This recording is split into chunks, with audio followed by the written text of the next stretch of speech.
नमस्कार दोस्तों, आज मैं आप लोगों के लिए विशेष रूप से श्री गणपति जी की साधना बताने वाला हूँ।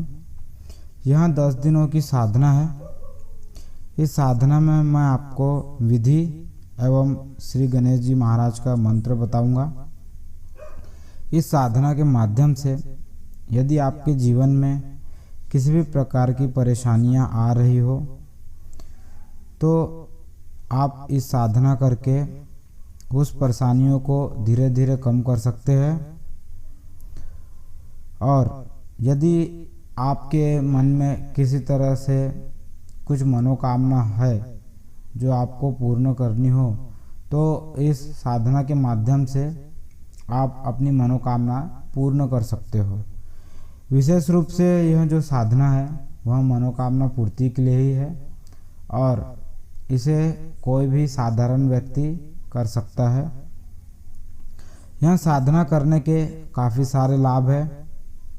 यह साधना करने के बाद में आपको धन की आय जो है बनने लगेंगी और यदि हर क्षेत्र में जब आप कार्य करते हो तो आपके काम हमेशा जो बिगड़ते हैं वह काम बनने लगेंगे। और विशिष्ट रूप से यदि आपकी किसी भी प्रकार से कोई मनोकामना हो तो निश्चित रूप से इस साधना करने के बाद में आपकी जो है यह मनोकामना पूर्ण होती है। यदि आप कर्ज में डूबे हुए हो तो इस साधना के बाद आपको धीरे धीरे जो है कर्ज मुक्ति होने में जो है मदद मिलेगी और रुके हुए कार्य जो है वह आपके आगे बढ़ने लगेंगे।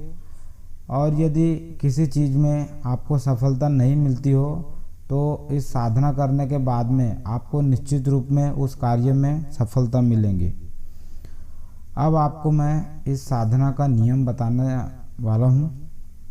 यह नियम 10 दिनों का है। जिनके घर पर गणपति जी महाराज 10 दिनों के लिए विराजमान होते हैं वहाँ लोग यह साधना कर सकते हैं तथा अन्य रूप से जहाँ सार्वजनिक रूप से गणपति जी को बिठाया जाता है वहाँ पर से भी आप यह नियम कर सकते हैं। यह नियम इस प्रकार है। गणपति जी का साधना आप जहाँ पर भी करोगे वहाँ पर आपको सर्वप्रथम एक नारियल भेंट देना होगा आपके तरफ से। उसके बाद जब गणपति जी की सार्वजनिक पूजा आरती हो जाती है उसके बाद में एकांत रूप से आपको वहाँ पर कपूर जलाने हैं। कपूर को जला लेने के बाद आपको कपूर से यह जो विनय मंत्र है, यह एक प्रकार की आरती है जो विशिष्ट फल आपको देती है। इस मंत्र से आपको जो है गणपति जी के आरती उतारना है। यह विनय मंत्र इस प्रकार है।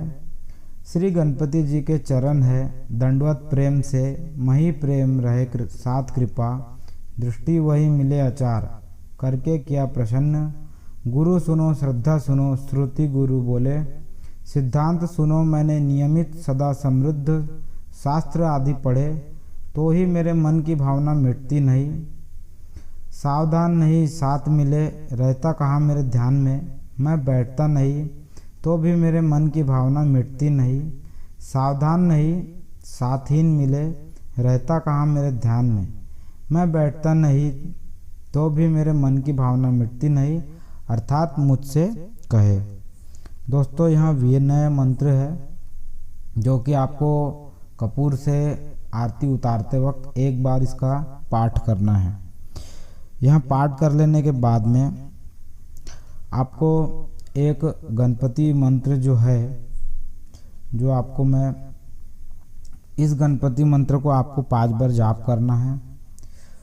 यह मंत्र जब आप जाप करें तो आसन में आपके बैठने के लिए पीले रंग का अथवा लाल रंग का आसन बिछा लें। उसमें बैठ जाने के बाद आप एक कपूर जलाएं। कपूर जलाने के बाद 5 बार जो है इस मंत्र का आपको जाप करना है। वह मंत्र इस प्रकार है। ओम गणपत वीर भूखे मसान, जो फल मांगू सो फल आन। गणपत देखे गणपत के छत्र से बादशाह डरे, राजा के मुख से प्रजा डरे। हाथा चढ़े सिंदूर औलिया गौरी का पुत्र गणेश, शुल्क की धरु ढेरी। रिद्धि सिद्धि गणपत धरेरी, जय गिरनारपति ओम नमो स्वाहा। इस मंत्र का जो है आपको 5 बार जाप करना है। उसके बाद आपको गणेश जी का जो है गुरु मंत्र जो है, आपको जो गणपति का बीज मंत्र जो है उसका जाप करना है। वह मंत्र इस प्रकार है। ओम गण गणपताय नमः, ओम गण गणपताय नमः। यह मंत्र का आपको जो है रोज 10 माला जाप करना है। माला जाप के लिए आपको रुद्राक्ष की माला आप ले सकते हो। यदि रुद्राक्ष की माला आपको नहीं मिलती हो तो उसके स्वरूप में आप हल्दी की माला यूज़ कर सकते हो। यदि हल्दी भी ना मिले तो आप मूंगे की माला यूज़ कर सकते हो।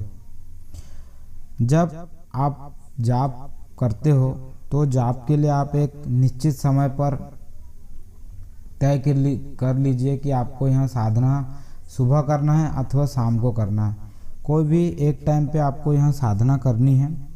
साधना करने के समय आपसे कोई बातचीत ना करे, आप इसका ध्यान रखिए।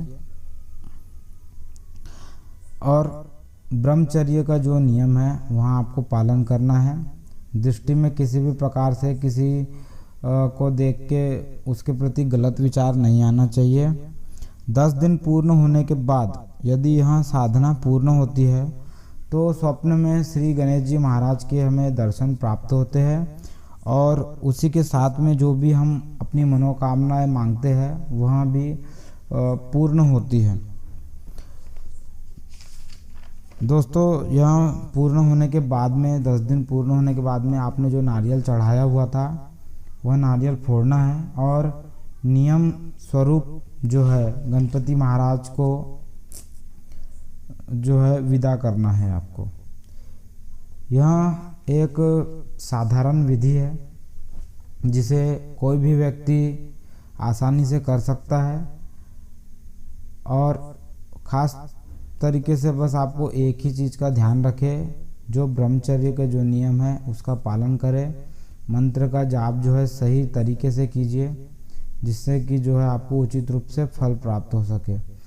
दोस्तों, और एक बात और कहना चाहूँगा, आप गणपति जी जब लाते हैं तो उनका जो मूल स्वरूप है आप उनको उसी स्वरूप में लाइए जैसे कि वहाँ मूषक में बैठे हो, हाथ में शंख और गदा विराजे हो और जो उनका मूल स्वरूप हो उसी रूप में आप उनको लाना है। किसी दूसरे रूप में उनको नहीं लाना है, इससे जो है हानि होती है।